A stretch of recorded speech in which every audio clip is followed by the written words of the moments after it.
Good day everyone! We're going to make chocolate chiffon cake.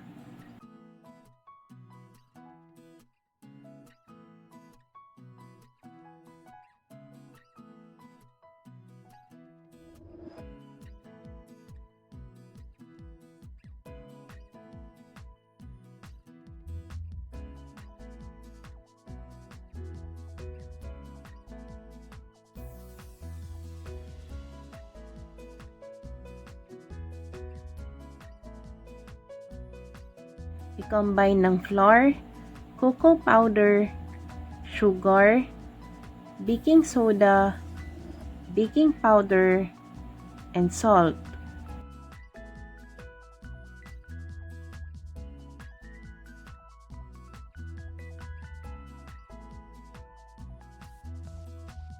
Then set aside. In another bowl, beat egg yolk. Then add oil, water, and vanilla.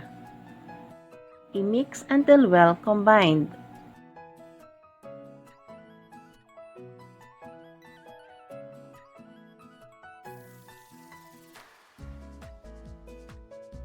And then i-add dun sa flour mixture.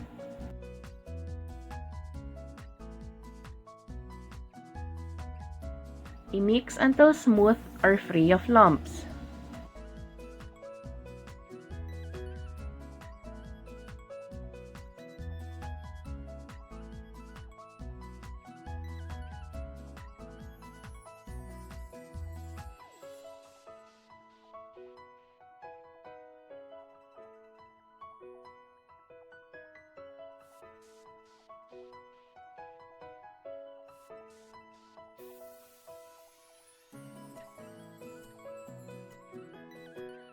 Do not overmix, then set aside.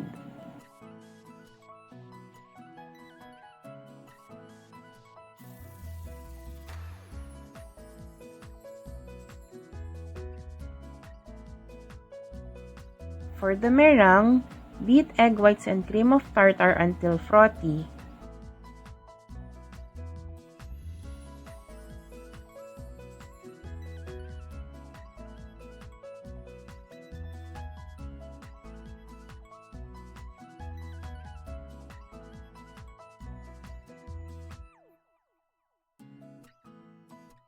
Then i-add yung sugar gradually. Beat until stiff peak but not dry. Do not overbeat. Isa sa mga dahilan kung bakit nagko-collapse ang chiffon is dahil na-overbeat ang meringue. Gumamit din ng room temperature na eggs. Bawal din ng may oil and egg yolk kahit na konti po. Ang egg yolk po ay fat din kasi. Mahihirapan mag-whip ang egg whites kapag meron po nito. Gumamit po ng another bowl kapag nagseseparate kayo ng egg yolk tsaka ng egg whites para in case mabasagan kayo ng egg yolk, hindi masamahan yung ibang egg whites. Pwede pong punasan ng white vinegar yung whisk at tsaka yung bowl just to make sure na grease-free ito. Use metal bowl kasi ang metal bowl mas madaling tanggalan ng grease kesa sa plastic bowl. Ang plastic bowl po kasi minsan may natitira pa ring grease kahit nahugasan na ito.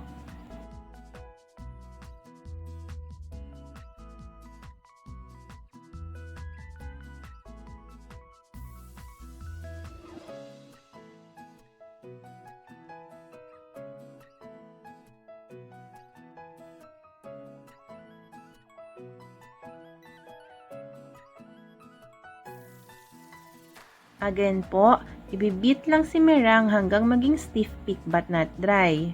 Once nilift yung mixer tapos pointed na siya at saka glossy, okay na po iyon.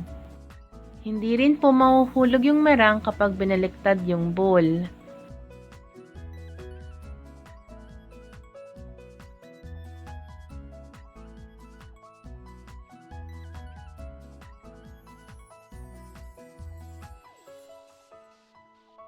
Then add some meringue dun sa butter. Para lang mag-loosen or lighten yung mixture para mas maging madali yung pag-incorporate ng natitira pang meringue. Whisk lightly until just combined lang.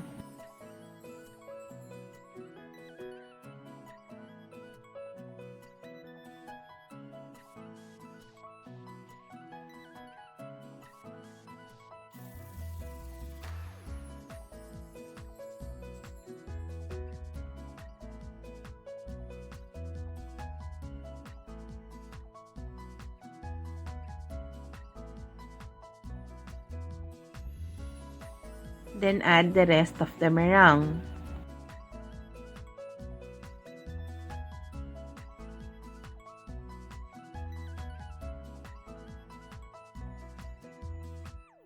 Then gently fold in. Then hahaluin siya using folding method.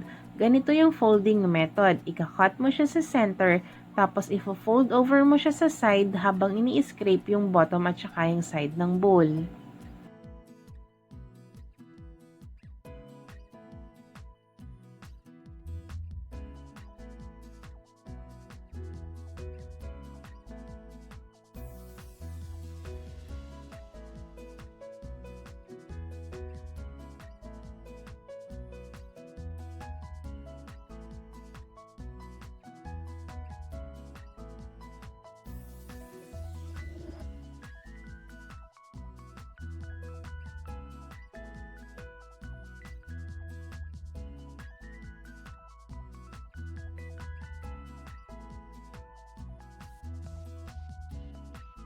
Gumamit ng ungreased and lined baking pan.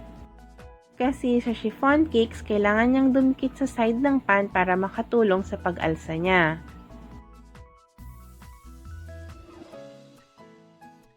I-tap for few times para mawala yung ibang malalaking bubbles. Bake in preheated oven at 300°F for 55 minutes or until done. Do not open your oven for the first 20 minutes when making chiffon cakes, or better not to open until it is fully baked. Kung kailangan nyo pong i-check yung cake nyo, gawin ito ng mabilisan para hindi bumagsak yung temperature ng oven po. Sa paggawa ng chiffon cakes, mahalaga po na ma-maintain ng oven ang temperature nito.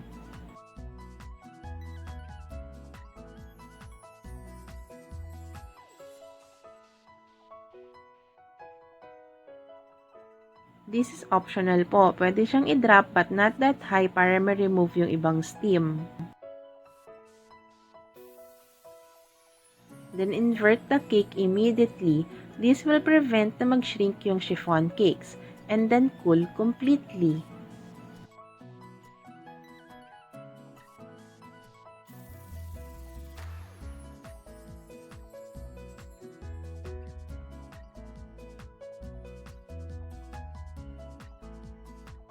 Then tap the side to remove the cake from the pan.